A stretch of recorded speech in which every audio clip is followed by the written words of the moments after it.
if you were just to bring you back, I suppose, to last March, we, on the 13th of March, we closed our doors. It was, I suppose, building up from early March that it was on the table, but it was a very sudden change. So we're going to just look at the context of that and the fact that for 3 weeks of the last semester, we went from teaching physically face-to-face to teaching online. So I'm going to look at the context of that, then the aims and objectives of this research, some of the literature analysis findings. I look at the methods that I used for gathering data and data analysis. I look at some of the findings, a few recommendations, and I'll finish up with the conclusion. So we're all very familiar with this image, COVID-19, and we were severely affected, like the rest of the world, in March 2020. And we were all instructed to close from the March 13th, 2020, and advised to teach where possible online. And many of us really had not taught online up until that point. Some of us have been playing around with it maybe for 2 or 3 or 4 years. I, dabbled with it, if you like, but the thought of completely transforming our teaching in such a short period of time was quite a mammoth task. So just cast your mind back to where you were then and how you face that challenge. So many lecturers embraced it for the very first time, and fair play, I think, to them in terms of their ability to really respond quickly, and in order to continue the delivery and assessment of modules. It was done at breakneck speed. So when things are done at breakneck speed and you don't have time to plan and you don't have time to sit back and think, well, what is the best design? How can I embed universal design? It's not probably going to be optimal, but there was a lot of learning that took place, I suppose, over that period. So, it probably is true. I know from my own experience, my courses were not optimal, the ones that I would have delivered in that 3-week period. Well, they're never optimal. I'm always learning. I'm always learning, I'm always improving, but I certainly would say back then it was suboptimal. Now, we were supported concurrently with us delivering teaching and learning online for the first time. We were supported by the GMIT Teaching and Learning Office and BOLT, where there was, an immense amount of training that went on. And I think we all engaged in huge amounts of training over that period, April to June. And even in March, when the writing was on the wall, there were beginning to be training sessions to try and encourage us to teach online and give us the tools to do it and to respond quickly. So in terms of my own, the change in delivery for myself, again, remember, this is going back to March. I had very little experience. I had dabbled, I had used the visualizer to do pre-records, and I had used little bits of Padlet, and, but I hadn't gone fully online. So there were asynchronous pre-recorded lectures and pre-recorded worked examples. So I would have used the visualizer a lot to go through mathematical examples with students. I used interactive quizzes to encourage engagement. I used live workshops and online forums to encourage social interaction, and online practice quizzes as well to get them ready for online assessment. So, I mean, there's lots missing there, but that was my best attempt at the time, I suppose, to respond to the pandemic and the very quick transformation that had to take place. So I wanted to look at how this impacted this kind of sudden move from face-to-face to online delivery and assessment affected the achievement of learning outcomes and the student experience in a module. And the module I chose was International Economic Policy. It's delivered at level 8 in the School of Business. Now, an awful lot of the literature on online learning is about performance. There's not as much of an emphasis on student experience, but of course we know that the student experience has become very important in theory and in practice. So it's become an important strategic priority for many higher education institutes. It's used as measures of institutional performance, assessment and rankings. And of course we know that our own GMIT strategic plan places emphasis front and centre on the student experience. So So in terms of the literature findings, you can see here I have about 4 strands of literature because really there was no real comparable context.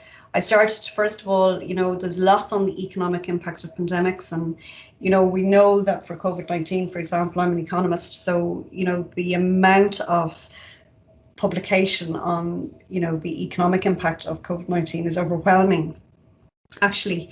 So there's lots of stuff on that, but there's very little on the academic impact of pandemics.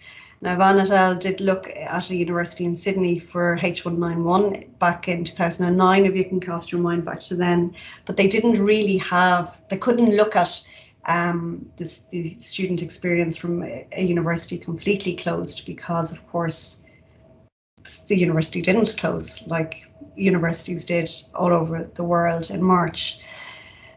So then I kind of looked at natural disasters, and the results here were mixed. So Watson and DiPietro said very little impact on students. Crane et al. And Camp et al. Said, well, it was negative, marginally negative. And Wilkinson et al. Said it was negative and it mattered when it took place. So in other words, the further into the academic year that it took place, the more damage that it would do. And given that we were in March, that would concur with that time period. I also looked then at, I suppose my own economics discipline and the impact of online learning on that. Again, it was very mixed. So Bennett et al. Looked at, I suppose, the mixed evidence around the impact on performance. As effective, a lot of literature suggests that, online is as effective for performance. Some argue that it's more positive, some argue that it's negative. But what came out in the literature a lot was, low ability students, that they didn't thrive as well in terms of their performance in a fully online environment.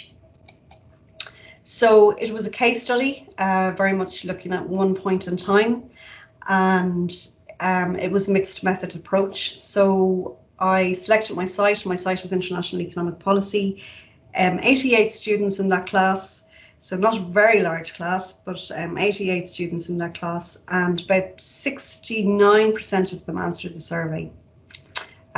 So that was the selection of the participants. I designed the survey, I piloted the survey, and then I gained access and other ethical considerations. I conducted the pilot, and then I collected the data. So in terms of mixed methods, I used 2. So I looked at exam results and surveys. If anybody wants to stop me at any stage, just just speak, because I can't see you. If you raise your hand, I can't see it. So if anybody wants to ask me anything at any stage, I'm quite happy to be interrupted in mid-flow. Okay, so what were the findings and analysis? Exam results, very marginally worse. I'll show you them in a minute. Students' perceptions, however, of the achievement of their learning outcomes was worse. So that's interesting in terms of the reality and the perception. And I mean, that may have implications for how they view their own degrees and how employers view their degrees. Experience, the 2 things that came out of experience, really, the 2 themes that kind of emerged from the survey was equality of access and social interaction. And these are themes that Michael referred to, when he opened this morning with the student and staff survey talking about social interaction. Sheila talked about it earlier as well, in terms of social interaction, that's the real thing that we're missing. And I mean, online can do a lot, it can really do a lot, but I think we haven't cracked it yet in terms of social interaction with online learning. Well, I haven't anyway. I'm trying, but I haven't got there. So you can see here, this is the spread. So this is following face-to-face delivery, and this is following remote delivery. Now, each of these was worth about 15%. Their main assessment was worth about 70%, and which was a country economic report. So you can see here that the mean was 75% here, the mean was 70% here, following remote delivery. So, I mean, whereas it was statistically significant, the difference in the mean, at the 5% level, it's very marginal. You're talking about in the final exam 1%, in terms of a difference. So very, very marginal difference there. You can see that the mean is quite high for MCQs. So the if looking at the 70% continuous assessment, the mean would have been about 59% for that in this cohort. So you would take from that maybe students were not significantly disadvantaged by online delivery and assessment using MCQs to address learning outcomes. The perceived performance was different. It was more negative. So 75% of respondents believed that a learning outcome on comparative advantage, that's an international economic policy, learning outcome was achieved, but it dropped to about 59% when we looked at the balance of payments. And 52% of respondents disagreed or strongly disagreed that they learned more in online lectures than if the lecture was delivered face-to-face. So I suppose a perception, a little bit mixed, but more, I suppose, lukewarm really in terms of, you know, what they're learning. So this was again last March, so I mean things have improved since then. But equality of access, so 8% of students had to drop. They couldn't continue with the learning for a module. So I think that's quite stark, 8% of students. So reasons cited were increased work commitments, no access to a laptop. So Sheila mentioned this earlier in terms of the digital divide, poor interconnectivity, and I know we all experience that with students. Increased caring responsibilities. This was in the middle of a pandemic, and suddenly you might have students where their children were at home and they had to look after them instead of their children being at school, and stress due to the pandemic. So we find this again coming out in education, this whole notion of, you know, the inequity around socioeconomic and digital inequity. Quite a lot of students, 45% of students, said the poor broadband and interconnectivity was a problem for them trying to access the live online workshops when they did access them. You can see here other reasons cited for not accessing. So 44% of respondents indicated that they did not access the live online workshops. So I felt uncomfortable accessing, the time did not suit me. Nobody said they didn't know it and it was on. So the signposting was there. They knew when it was on. No suitable device, technical problems accessing, and broadband. Okay. In terms of equality of access, then I just had an open-ended question. So no access to a laptop, lack of connection, working full-time. Problem is Wi-Fi.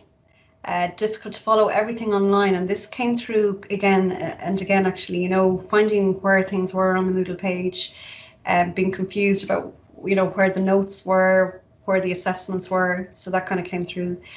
Because of the lack of knowledge on how to use the proposed programme, I was not able to follow all the lectures, feeling lost. Best out of a bad situation, but for me personally, it's almost impossible for me to learn and complete work in this environment. I'm now working 3 days a week. If I leave, I might lose my job. I have no Wi-Fi and I'm relying on data, which is not reliable. So it's just coming through the whole, I suppose, inequality or the digital divide, which was alluded to earlier by Sheila. Social interaction, this is a big one. And as I said earlier, I don't know if we've cracked this completely.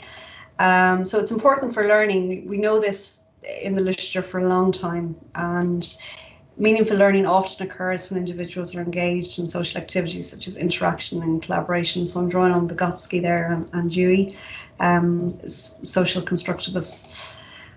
And then I just define social presence. So, I mean, a lot of you will be very familiar with this. It's well documented, this quote. So social presence can be defined as the establishment of a supportive learning community, providing a venue for communication within a trusted environment where learners can express individual identities and establish social relationships. So, online can do a lot, and it can encourage social interaction, but I think one of the things that we have to think about is how do we do that? And it becomes more important during a pandemic because students are forced to be at home and in their bedroom studying from 9 to 5 or whatever the case may be, and social interaction becomes more important than ever. So responses to I feel socially isolated when accessing lectures online compared to face-to-face. You can see here that 56% of respondents agreed or strongly agreed that they felt socially isolated. Now, there's no way I can isolate the pandemic feeling of social isolation with the online learning. I can't untangle them. More research would be required to do that. So you have to take that caveat when you're looking at that. But it's quite a strong feeling of social isolation. 41% of respondents disagreed or strongly disagreed that they were more likely to ask a question, contribute to a live online workshop than they would in a face-to-face class. So less likely to ask questions. Again, this is last March. It was new to them. I think, we've all improved there in terms of engaging our students and students engaging with us in terms of the learning curve. But this was last March. And then student comments, just some kind of I suppose, a look at it. So concentration better face-to-face, being able to talk to the lecturer makes it easier. More motivation to get work done. And I think we're seeing that now in terms of our students, they really are tired and have a lack of motivation to keep on going for the last leg of this semester. I take in information better when I have heard it heard in a physical class. Best alternative is face-to-face. Online is fine on the short term, but would not replace physical lectures. And then this is a comment I put in there because it's looking at the impact of the pandemic in terms of the lack of physical communication and lockdown measures. So just in terms of recommendations, I think we need to address equality of access. Now, much has been done here. In GMIT alone, we have you can, in terms of laptops, students can get them. There's ways to get them, but I think we probably do need to do more evaluation of the online learning, and if it's appropriate for students with learning disabilities, and also if it's appropriate for students with lower ability. We need to create explicit spaces for social interaction online. And what I mean by this is, not only identify them and develop them, but measure and evaluate them. So are they working? Do students actually engage socially and learn from that experience? So it's not enough just to, throw up some social interaction, but actually evaluating, is it working, and do you need to tweak it? And we need to explicitly embed them. So again, Sheila talked about assessment and the program approach, and Kevin talked about the program approach to assessment. I think this is very important here. What is the right balance in terms of social interaction in the program? Quality, I think, again, I'm a big believer in evidence and, evidence to inform decisions. So evaluation on the impact of student performance and experience before we adopt online delivery wholesale, because some lecturers love the online delivery and they would like to continue with it. But, before we do that, we need to know if it's the right thing for the right program, for the right module in that program. And, the online and blended learning component, I think, needs to be evaluated at module, program approval level and programmatic review stage. And just to conclude then, there's a silver lining to everything. And Michael mentioned that earlier. I think that we have learned so much and we have transformed ourselves so much through this, and we have so much more strings to our bow in terms of education and teaching and learning. And it definitely has been a very positive catalyst. It certainly got me moving much more quickly than I would have otherwise. But there's a word of caution, and I think I'm just going to quote Hernandez Sells here. So online social interaction does not happen spontaneously, and that when social interaction is taken for granted, it is most likely that groups socialise at a very low level, leading to individual feelings of isolation, little social presence, and therefore a poor cognitive presence. So that goes back to what Kevin was talking about, and indeed what Sheila was talking about. So I just leave it at that. There's obviously select references there, and you can have a look at the paper if you want. So thank you very much for listening to me. Thank you for your time, and I'll just stop sharing now. Thanks for that, Marie. Let's see, and I think we had a question come in on the chat. Oh, I'm echoing, aren't I? Is there an echo? Yeah.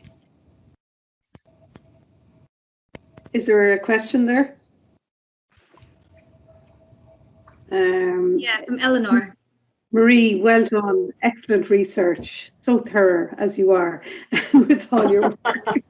Thanks, Eleanor. But I was just sharing with people your paper as well, because it was a fantastic paper in the journal, the ACE journals, which captures this study.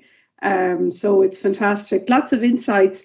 And it really does correlate back to some of the messages that Sheila talked about this morning in relation to the student experience. So lots of your findings correlate with her experiences. I think is there a question there, Jessica? Yes, from Eleanor. Just a second, let's go up to it. So Eleanor says, this semester I have found that online interaction has reduced as the weeks have gone on. If we were to be teaching online next semester, how do we improve this? Yeah, I think this is like, I don't have all the answers for this, right? I mean, I'm trying desperately to, up the social interaction, and I think, Eleanor, I have found that too. And I had chats with students yesterday, like one-on-one chats, and they all talked about their lack of motivation at this stage of the year. They're tired. They're really tired. But your question is looking forward, going into September 2021. We don't know really yet what we're going to be doing. We haven't, as programme boards, decided what amount will be on. But one thing that another lecturer suggested, not me, and I think this is a good idea, is that you bring them in at the start and get them into groups of 4 or maybe even 10 physically, where they get to know each other and meet each other face to face. And then you create a channel online for that same 10 group, so that you move the kind of the social, physical face to face, and you link that with the virtual face to face. I mean, other things that like I do, and students have said they like it, is I would use channels a lot. I use role play, I use breakout rooms a lot, and that kind of, and obviously, the forums for getting them to engage in questions and so on. But I don't think we've cracked it in terms of social interaction. I really think that online can do an awful lot, and it's wonderful. But I think the social interaction element, which I believe, in terms of my own teaching philosophy, is hugely important to the learning experience. I don't think we've cracked that. So I can't really answer, I don't have all the answers there. I think, Maria, have your PhD in the making here. So Cormac Candy made a good point as well. You should follow up with this cohort. You could have a really nice study from, what year were they in, Marie? They were, you see, they were mixed between 3rd and 4th years. Oh, were they? Yeah, okay. Some of them have left. It would be lovely to do long down the line. Yeah, it would be lovely to do long. Yeah, I think, and just even that whole message around social interaction, I think just taking that stance and exploring that a little bit further, pre and post pandemic. But you've so much valuable research there. If you are planning on doing your PhD, you can build on it. It's there waiting for you to. Thanks, Karina. Yeah, I'm the big. I'm your fan club, anyways, Marie, always. So, is there any other questions there? No, lots of praise though. Great work, great study. Yeah, super study. Yeah. So thanks, Marie. Thanks, guys. Thank you. I'll turn off my camera now. You've seen enough of me. Yeah, there's another point. Colin has made a point as well about, the institute, the schools and the programme boards accepting responsibility for creating and supporting social interaction. So, yeah, absolutely.